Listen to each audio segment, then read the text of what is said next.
যে কোনো একটা নতুন উদ্যোগে ভুল ত্রুটি হতে পারে। আমরা একটা অজানা এরিয়াতে ঢুকে পড়েছি। একটা জিনিস অ্যাপ্রিসিয়েট করতে হবে আমাদের সবাইকে। আমাদের ধর্মে আছে যে we have to be very passionate. ধৈর্য হচ্ছে মানুষের বড় গুণ। আমরা এমন একটা ইনিশিয়েটিভ নিয়েছি যেটা it has never been tried in this country in last 53 years. কোনোদিন চেষ্টা করা হয় না, এই রিস্ক কেউ নেয় নাই।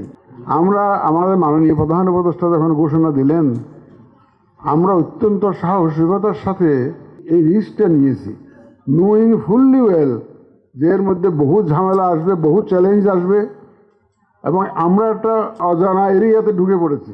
এবং আমরা শপথ নিয়েছিলাম, কমিটমেন্ট ছিল যেটা আমাদের, এটা আমরা বাস্তবায়ন করবই এনিহাও।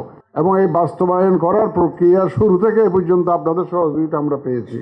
আমি যে দেখতাম সবসময় আমাদের যে স্ক্রিনটার সামনে সাংবাদিক ভাই ঘোরাঘুরি করতেন সবসময়, যেখানে ফিগার টিকার দেখা যাচ্ছে, সবসময় থাকতেন আপনারা। আপনাদের সহযোগিতা না পেলে আমরা এতটুকু আসতে পারতাম না। ওই সোশ্যাল মিডিয়াতে আমাদের বিরুদ্ধে লেখালেখি করে দেবে, 12টা বাজায় দিতে আমাদের এই ইনিশিয়েটিভে মানুষ সঠিক তথ্যটা পায় বলে কিন্তু আমরা এই প্রক্রিয়াটাকে এগিয়ে নিয়ে যেতে পারছি। যে কোনো একটা নতুন উদ্যোগে কিছু হয়তো বা ভুল ত্রুটি হতে পারে, মিসআন্ডারস্ট্যান্ডিং হতে পারে।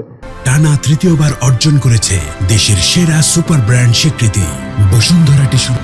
আমি ভুল হয়েছে বলবো না, অনেক সময় আন্ডারস্ট্যান্ডিংটা ক্লিয়ার হয়ে গেলে, কনফিউশনটা ক্লিয়ার হয়ে গেলে দেখবেন যে নিজে নিজে বুঝবেন যে না, এখানে আসলে কোনো অন্য কোনো মোটিভ কাজ করে না, এই জিনিসটা হয়েছে। এই যে সত্যিকার অর্থে কী ঘটনা ঘটেছে সেটা অনেক সময় না জেনে, না জানার কারণে অনেকের মধ্যে একটা না অন্য ধরনের চিন্তাভাবনা আসে। আর এখন তো জানেন আপনারা এআই এর যুগ। এআই নিয়ে আমি শঙ্কা একদম প্রথম থেকেই প্রকাশ করে আসতেছিলাম যে it will B a big challenge for us, এবং এই চ্যালেঞ্জ মোকাবেলাটা হবে আমাদের জন্য একটা বড় ধরনের একটা সমস্যা হতে পারে। এরকম একটা আমি কিন্তু প্রথম থেকে গোড়া থেকে বলে আসছিলাম। অত্যন্ত সহযোগিতার মনোভাব নিয়ে আমাদের এমবেসিগুলো কিন্তু কাজ করেছে।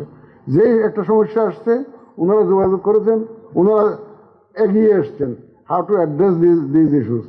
122টা দেশ থেকে এই আমাদের প্রবাসীরা চিন্তা করতে পারেন, 122 রকমের কালচার, 122 রকমের নিয়ম কানুন, পোস্টাল ডিপার্টমেন্টের 122 রকমের আইন কানুন।